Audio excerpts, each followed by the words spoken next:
Hey there, ladies and gentlemen, this is Conquer Double One, and you are now watching the second part of the Tanto Cuore gameplay review video.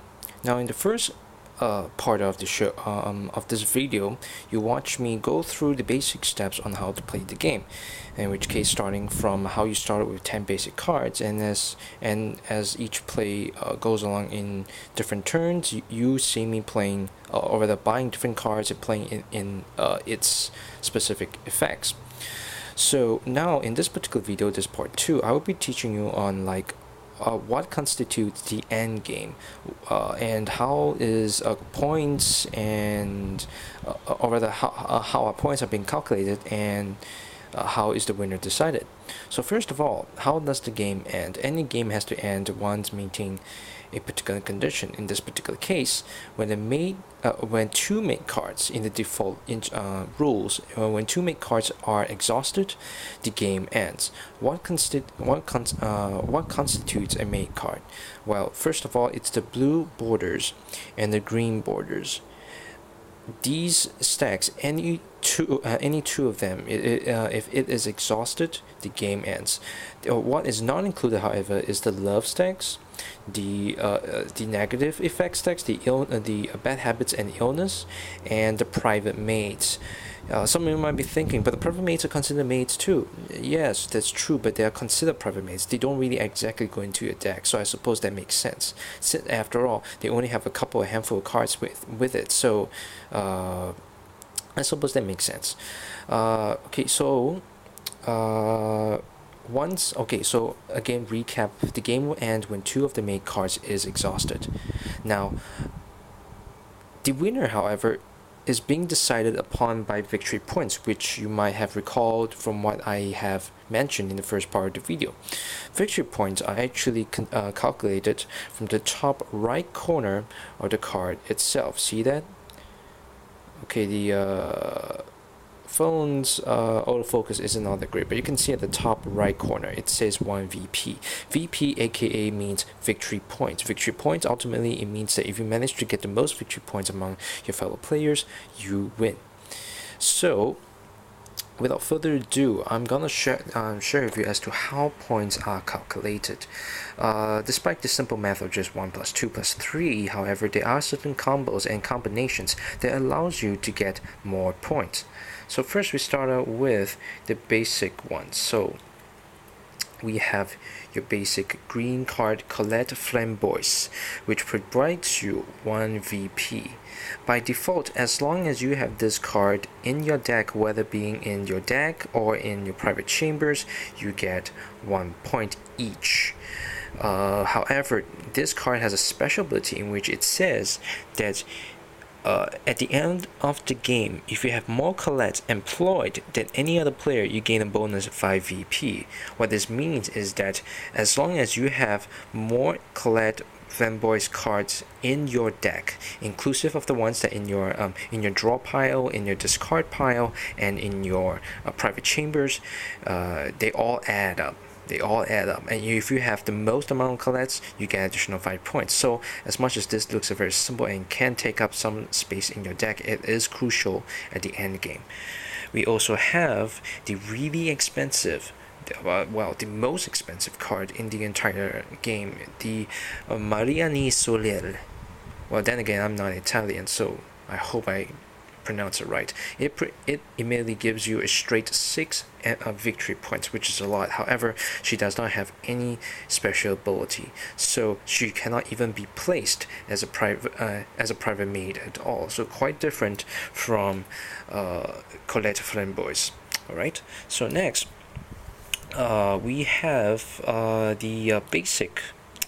Let's see. We have basic cards like this. The Rogue Crescent, the Azure Crescent, and the Viola Crescent. Now, you might be thinking, hey, wait a minute.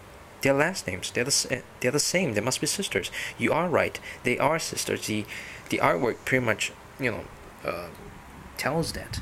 But, however, what makes them so special? first of all, they only give 1 VP. That's not very special, right? You will be wrong because all you need to do is just read the description. It says, for each set of 2 or 3 crescent sisters you have as chambermaids, you get bonus VP. Each set of 2 different sisters equals to 3 VP, and each set of 3 sisters equals to 7 VP. Now, as the card says, the condition requires them to be chambermaids. These sisters has to be placed in the chambermaids themselves. So if they are in your deck, either in your draw pile or your discard pile, the bonus does not count. What will be counted though is the top right VP points. That is to be counted one way or the other. It will be added in, but the bonus will not set in. But how does the bonus, how is the bonus calculated? It pretty much means that in addition to the 1 VP points, the bonus points will be added on later. So in other words, if you, let's say you have a set of, let's say, Rogue Crescent with Azure Crescent in your private chambers. So in addition to the 2 points it provides, it also gives you an additional 3 VP, coming out to a total of 5. And if you have Viola Crescent together with it, with 3 VP, 1, 2, 3, the 3 basic VP, you just need to add another 7, therefore coming up with a total of 10 for this entire set. Pretty cool, huh? But of course, trying to manage them is not as easy as it sounds, but it's definitely one way that you can consider in coming up with some combination. I will go into more in depth as to each individual cards in later individual videos, so that you guys can get some of my personal insights and maybe hear some of my personal recommendations. But yeah, pretty much. We have Anise Greenaway. This is one of the high VP cards, which comes out to 3 VP. This is pretty basic. There's nothing special about it. If you have her in your deck, she counts. Now here's another one, Safrant Virginia. Her powers, if you notice, the top right corner is a question mark. That's odd. What does it mean? It says here, as a chambermaid bonus, for each set of Saffron you have as a chambermaid, you gain additional VP. 2 Saffrons equals to 4 VP, 3 equals to 8, and 4 equals to 12. Now, one of the common FAQ questions is that if you have 1 Saffron Virginia, does it count as any point? Maybe does it even count as 1? Well, here's the kicker: it does not. If you have 1 Virginia, 1 Saffron Virginia card in your deck, it does not count anything at all. It's 0. But if you have 2 or more, then it starts to build up. However, let's say another example: you have 5. Does it count as 16 VP? No. In fact, it's considered as another set, so it only considers in multiples of 2, 3, and 4. It does not consider 5 or 6 or anything like that. Once it reaches 4, it jumps back to 1. So this is also works in a form of pair, in kind of like its own set, but it's by itself. We also have the private maids with their respective victory points. Some maid, from my observation, just 1 or 2 private maids do not have any victory points, and some of them might even have negative ones. So pretty much, if you have them in your private chambers, you get the points as shown on the card. Now, with all the good things, there are the bad things as well. The bad. Previously, I have demonstrated already in the first part. I demonstrated before the use of the bad habit card, and the bad habit card gives you a -1. And if you have 4 of this in your afflicted to your private chambers, each card instead of -1 becomes -2.